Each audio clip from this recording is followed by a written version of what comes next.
दोस्तों, जब सास को बहू ने सबके सामने अनपढ़ कहकर अपमानित किया, वह बस चुपचाप कमरे में चली गई। लेकिन अगले ही दिन कुछ ऐसा हुआ कि बहू का सिर शर्म से झुक गया। आखिर क्या हुआ था उस दिन? सच्चाई जानकर आप भी हैरान रह जाएंगे। दोस्तों, इस कहानी को जानने के लिए वीडियो के अंत तक बने रहे। कहानी अच्छी लगी तो वीडियो को लाइक करें और हमारे चैनल पर नए हैं तो मेरा चैनल दुनियावी कहानियां को सब्सक्राइब और शेयर करें और कमेंट में ज़रूर बताएं कि आप किस शहर से देख रहे हैं। तो चलिए, बिना देरी करें शुरू करते हैं। दोस्तों, दिल्ली शहर में एक घर ऐसा था जो आज खुशियों से सराबोर था। शांति देवी का घर आज दुल्हन की तरह सजा हुआ था। उनके इकलौते बेटे राहुल की शादी थी और पूरा घर मेहमानों से गुलजार था। मामा, मामी, चाचा, चाची, बुआ, फूफा सभी डीजे की धुन पर थिरक रहे थे। हवा में खुशी की मिठास थी और हर चेहरा मुस्कुराहट से चमक रहा था। शांति देवी का बेटा राहुल, एक पढ़ा लिखा और समझदार लड़का, आज अपनी प्यार की मंजिल रिया के साथ 7 फेरे ले रहा था। रिया अपने माता पिता की इकलौती बेटी और एक होनहार शिक्षिका थी। उसके माता पिता ने उसकी पढ़ाई पर पानी की तरह पैसा बहाया था। रिया ने भी उनकी उम्मीदों पर खरा उतरते हुए एक नामी स्कूल में शिक्षिका का ऊंचा पद हासिल किया था। लेकिन इस कामयाबी के साथ साथ रिया के दिल में एक घमंड भी पनप गया था। उसे अपनी नौकरी, अपनी डिग्री और अपनी हैसियत पर बहुत गर्व था। वो अक्सर सोचती, मैंने इतनी मेहनत की, इतना पढ़ा, इतना कमाया, मेरे सामने कौन टिक सकता है। राहुल और रिया की शादी बड़ी धूमधाम से संपन्न हुई। रिया ससुराल में अपनी नई जिंदगी की शुरुआत करने आई थी, लेकिन उसके दिल में वही घमंड भरा था जो उसे हर किसी को छोटा दिखाने पर मजबूर करता था। राहुल का परिवार छोटा सा था। शांति देवी, उनकी बेटी निशा और अब नई बहू रिया। राहुल के पिता का देहांत तब हो गया था जब वह सिर्फ 16 साल का था। हार्ट अटैक ने उन्हें छीन लिया और तब से शांति देवी ने अकेले ही अपने बच्चों को पाला पोसा। उन्होंने हर मुश्किल का सामना किया, फिर भी कभी हिम्मत नहीं हारी। शादी के अगले दिन घर में नई बहू की मुंह दिखाई की रस्म थी।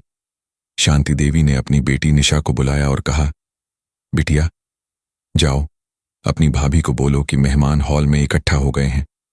उन्हें अच्छे से सज धज कर आने को कहो। निशा, जो अपनी भाभी को अभी तक ठीक से जानती भी नहीं थी, उत्साह से रिया के कमरे की ओर बढ़ी। लेकिन तभी रिया तेज कदमों से बाहर निकल आई।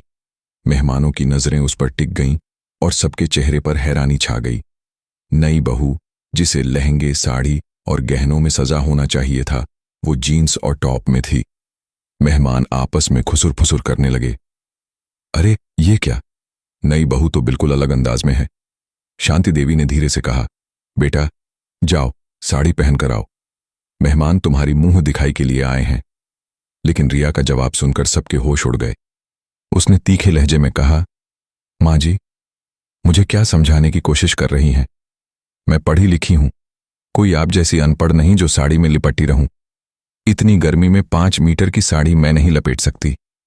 वैसे भी सुना है आप किसी छोटे से गांव की हैं, तभी आपकी सोच इतनी पुरानी है। हम मॉडर्न लोग जीन्स और टॉप पहनते हैं। शांति देवी का चेहरा लाल हो गया। मेहमानों के सामने उनकी बहू ने उनकी ऐसी बेइज्जती की थी जो उन्होंने कभी सपने में भी नहीं सोचा था। लेकिन वह चुप रहीं। उन्होंने मेहमानों की ओर देखा और हल्की मुस्कान के साथ कहा, अरे गर्मी बहुत है ना, इसलिए बहू ने कपड़े बदल लिए। चलो कोई बात नहीं, रस्म ऐसे ही कर लेते हैं। उनका दिल टूट रहा था, लेकिन उन्होंने घर की इज्जत बचाने के लिए अपनी भावनाओं को दबा लिया। अगले दिन सुबह पहली रसोई की रस्म थी।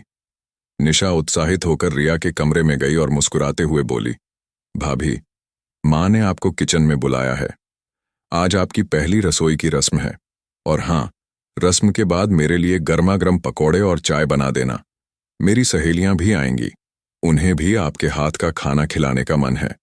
निशा की मासूम बात सुनकर रिया भड़क उठी। उसने सख्त लहजे में कहा, ननद जी, जिसे चाय पकौड़े खाने हैं वह अपने हाथ पैर चलाए और बनाए। मैं तुम्हारे घर शादी करके आई हूं, कोई नौकरानी नहीं बनी, समझी? मेरे सामने ऑर्डर देने की हिम्मत मत करना। यह मत सोचो कि भाभी आई है तो घर में रेस्टोरेंट खुल गया। मैं सिर्फ रस्म निभाने के लिए किचन में जाऊंगी। वैसे भी मैं तुमसे कहीं ज्यादा पढ़ी लिखी हूं। मैंने शिक्षिका की डिग्री ली है। तुमने मुश्किल से ग्रेजुएशन किया होगा, वो भी शायद नकली डिग्री लेकर। मैं स्कूल में पढ़ाती हूँ, तुम्हारी तरह बेकार नहीं। अगर तुम्हें कोई छोटी मोटी नौकरी भी मिल जाए तो 3-4 हजार रुपए से ज्यादा नहीं कमा पाओगी। ये घर तो मेरे और राहुल के पैसों से ही चलेगा। निशा के दिल में रिया की बातें तीर की तरह चुभ गईं। उसकी आंखें छलक आईं, लेकिन वह चुप रही। वह नहीं चाहती थी कि घर का माहौल खराब हो। वह आंसुओं को छुपाते हुए अपने कमरे में चली गई। इधर रिया रसोई में पहुंची। शांति देवी ने पहले से ही खीर बनाकर रखी थी। रिया ने बस कड़छी से खीर को हिलाया, थोड़ी चीनी और मेवे डाले और रस्म पूरी कर दी। जब वह मेहमानों को खीर परोसने गई तो उसने फिर सबके सामने चिल्लाकर कहा, माँ जी, मैं आज के जमाने की मॉडर्न लड़की हूं। रस्म के दौरान बड़ी मामी ने रिया को चांदी की अंगूठी दी। रिया ने मुंह बनाते हुए कहा, मामी जी, हमारे यहां तो सिर्फ गोल्ड और डायमंड पहना जाता है। चांदी की अंगूठी तो नौकरानियां पहनती हैं। बुआ जी ने उसे 1,000 रुपये का नोट दिया तो उसने ताना मारा, बुआ जी, 1,000 रुपये में क्या होगा? हमारे यहां तो नौकरों को भी इतना नहीं दिया जाता। खैर, कोई बात नहीं, मेरे पापा ने सबके लिए लिफाफे दिए हैं। वो कमरे से लिफाफे लाई और मेहमानों को बांटने लगी। ये लीजिए बुआ जी, 1,100 रुपये, और ये मामी जी, आपके लिए। हमारा रुतबा ही कुछ और है। हम छोटे मोटे जॉब नहीं करते, बड़े स्कूलों और कॉलेजों में पढ़ाते हैं। शांति देवी ने फिर समझाया, बेटा, शगुन के लिफाफे तो ठीक हैं, लेकिन बड़ों के पैर छूकर आशीर्वाद भी ले लो। लेकिन रिया फिर भड़क गई, माँ जी, आपने मुझे कोई नौकरानी समझ रखा है? इतने लोगों के पैर छूने से मेरी कमर टूट जाएगी। मैं कोई पुराने जमाने की बहू नहीं। मैंने शिक्षिका की डिग्री ली है। मेरा पैकेज तो आपको पता ही होगा। मुझसे यह उम्मीद मत रखना कि मैं आपके रिश्तेदारों के पैर दबाऊंगी। मेहमानों में खुसुर फुसुर तेज हो गई। कोई बोल रहा था, शांति की किस्मत ही खराब है जो ऐसी बहू मिली। शांति देवी की आंखें नम थीं, लेकिन वह फिर भी चुप रहीं। एक दिन रिया का ममेरा भाई प्रवीण विदेश से आया और उससे मिलने की बात की। रिया खुशी से झूम उठी। उसने कहा, भाई, शाम को 5 बजे किसी अच्छे रेस्टोरेंट में मिलते हैं।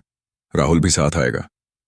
लेकिन प्रवीण सरप्राइज देने के लिए 2 घंटे पहले ही ससुराल पहुंच गया। डोरबेल बजी। निशा ने दरवाजा खोला। सामने एक स्मार्ट सूट बूट में सजा शख्स खड़ा था। जी, आप कौन? निशा ने पूछा। मैं प्रवीण, रिया का ममेरा भाई, लंदन से आया हूं। निशा ने उसे अंदर बुलाया। तभी शांति देवी किचन से बाहर आई। कौन है बिटिया? माँ, ये भाभी के भाई हैं। प्रवीण ने शांति देवी को देखा और उनकी आंखें चमक उठीं। वो दौड़कर उनके पैर छूने लगा। मैम, आप? मैं आपको कितने सालों से ढूंढ रहा था। आप यहां? शांति देवी हैरान थीं। बेटा, तुम कौन हो? प्रवीण ने कहा। मैम, मैं प्रवीण कुमार, दिल्ली यूनिवर्सिटी का आपका स्टूडेंट। आपको याद है, मेरे पास फीस भरने के पैसे नहीं थे। अगर आपने मेरी फीस न भरी होती, किताबें न दिलाई होती, मुझे फ्री में क्लासेस न पढ़ाई होती, तो मैं आज कुछ भी नहीं होता। आज मैं जो कुछ भी हूं, आपकी वजह से हूं। धीरे धीरे शांति देवी को याद आने लगा। उनकी आंखें नम हो गईं। तभी रिया घर लौटी। उसने देखा कि उसका भाई प्रवीण उसकी सास के पैर छू रहा है और उन्हें मैम कह रहा है। रिया को यकीन नहीं हुआ। प्रवीण, तुम क्या कह रहे हो? मेरी सास तो अनपढ़ है, ये कोई प्रोफेसर नहीं हो सकती। प्रवीण ने गंभीरता से कहा, रिया, तुम गलत हो। ये शांति वर्मा है, दिल्ली यूनिवर्सिटी की प्रोफेसर। इन्होंने मुझे पढ़ाया, मेरी जिंदगी बनाई। रिया का दिल धड़कने लगा। वो दौड़कर शांति देवी के कमरे में गई और उनकी अलमारी खोली। वहां उसे ढेर सारी डिग्रियां, सर्टिफिकेट्स और अवार्ड्स मिले। उसकी आंखें चौंधिया गईं। वो रोते हुए बोली, माँ जी, अगर आप इतनी पढ़ी लिखी थीं तो मुझे क्यों नहीं बताया? मैं आपको अनपढ़ समझकर इतना कुछ कहती रही। शांति देवी शांत स्वर में बोली, बेटा, मैंने कई बार कोशिश की, लेकिन तुमने मुझे बोलने का मौका ही नहीं दिया। मैं वही शांति वर्मा हूं जो दिल्ली यूनिवर्सिटी में प्रोफेसर थी, लेकिन मेरे लिए मेरे बच्चों की परवरिश और परिवार की जिम्मेदारी सबसे बड़ी थी। जब राहुल के पिता का देहांत हुआ, तब मुझे अकेले बच्चों को संभालना पड़ा। फिर जब मेरे ससुर जी बीमार हुए तो मुझे दिल्ली छोड़कर यहाँ आना पड़ा। उनकी सेवा के लिए मैंने नौकरी छोड़ दी। मैंने ट्यूशन पढ़ाए, बच्चों को संभाला और हर मुश्किल का सामना किया। उसी वक्त दरवाजे की घंटी बजी। कुछ स्टूडेंट्स शांति देवी को टीचर्स डे की बधाई देने आए थे। वे मिठाइयाँ, बुके और साड़ियाँ लाए थे। एक स्टूडेंट बोला, मैम, आपके बिना मैं गोल्ड मेडल न जीत पाता। रिया की आंखें खुली की खुली रह गईं। जिस सास को वह अनपढ़ समझती थी, उन्हें लोग इतना सम्मान दे रहे थे। तभी प्रवीण ने शांति देवी से कहा, मैम, मैं आपकी बेटी निशा का हाथ मांगना चाहता हूं। मुझे विश्वास है कि आपने उसे अपने संस्कार दिए होंगे। शांति देवी ने खुशी से हाँ कर दी। रिया का सिर झुक गया। वो रोते हुए शांति देवी के पास गई और बोली, माँ जी, मुझे माफ कर दीजिए, मैंने आपको इतना बुरा भला कहा। शांति देवी ने उसके आंसुओं को पोंछा और कहा, बेटा, कभी किसी को कम मत समझना। हर इंसान की अपनी काबिलियत होती है। तुमने जो किया वह तुम्हारी नादानी थी। अब इसे भूल जाओ और जाओ मेरे स्टूडेंट्स के लिए चाय और पकौड़े बनाओ। यही तुम्हारी सजा है। रिया मुस्कुराते हुए किचन में चली गई। उसने मन ही मन ठान लिया कि वह अब कभी अपनी नौकरी या डिग्री का घमंड नहीं करेगी और घर के काम में शांति देवी की मदद करेगी। कुछ महीनों बाद रिया ने अपने स्कूल में एक नई पहल शुरू की। उसने शांति देवी को अपने स्कूल में अतिथि शिक्षिका के रूप में आमंत्रित किया। शांति देवी ने बच्चों को न केवल पढ़ाया, बल्कि उन्हें जीवन के मूल्य और संस्कार भी सिखाए। रिया ने देखा कि उनके छात्र शांति देवी की बातों को कितने ध्यान से सुनते थे। उसने महसूस किया कि असली शिक्षा डिग्री में नहीं, बल्कि अनुभव और संस्कारों में होती है। रिया ने अपने घमंड को पूरी तरह त्याग दिया और शांति देवी के साथ मिलकर घर और स्कूल दोनों को संभालने लगी। निशा और प्रवीण की सगाई हो गई और शांति देवी का घर फिर से खुशियों से भर गया। इस कहानी से हमें सीख मिलती है कि हमें कभी किसी को कम नहीं आंकना चाहिए। नौकरी करना, पढ़ा लिखा होना या पैसा कमाना हमें दूसरों से ऊपर नहीं बनाता। बड़े बुजुर्गों का सम्मान करना, घर के काम में हाथ बटाना और अपने अहंकार को छोड़ना ही हमें सच्चा इंसान बनाता है। शांति देवी ने अपनी काबिलियत को कभी घमंड नहीं बनने दिया। उन्होंने अपने बच्चों को अच्छे संस्कार दिए और यही संस्कार निशा को एक अच्छा जीवन साथी दिलाने में काम आए। दिल्ली शहर में शांति देवी का घर अब फिर से खुशियों से गूंज रहा था। रिया ने अपने घमंड को पूरी तरह त्याग दिया था और शांति देवी के साथ कंधे से कंधा मिलाकर घर और स्कूल दोनों संभाल रही थीं। निशा और प्रवीण की सगाई की तैयारियां जोर शोर से चल रही थीं।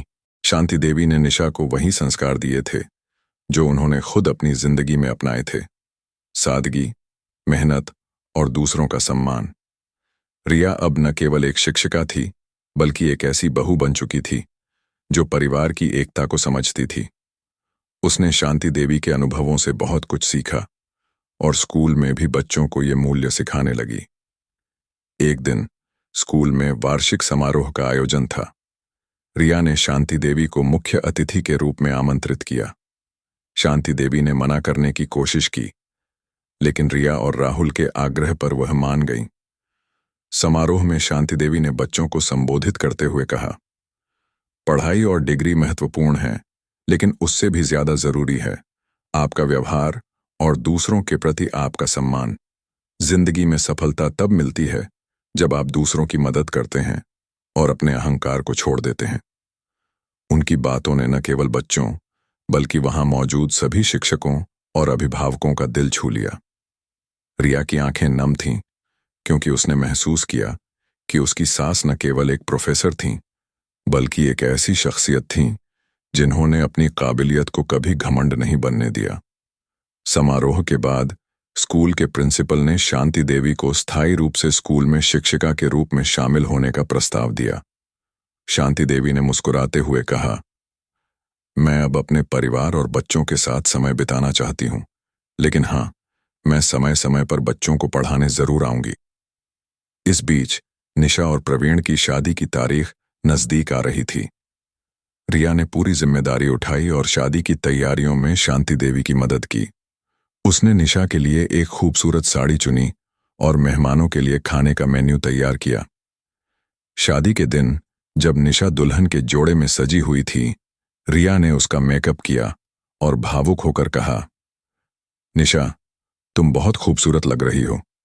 माँ जी ने तुम्हें इतने अच्छे संस्कार दिए हैं कि प्रवीण बहुत खुशकिस्मत है। निशा ने रिया को गले लगाया और कहा, भाभी, आपने भी तो माँ जी से बहुत कुछ सीखा है। अब हमारा परिवार और भी मजबूत हो गया है। शादी धूमधाम से संपन्न हुई। प्रवीण और निशा ने नई जिंदगी की शुरुआत की और शांति देवी का घर फिर से हंसी खुशी से भर गया। रिया ने अब घर के छोटे छोटे कामों में भी खुशी खुशी हिस्सा लेना शुरू कर दिया।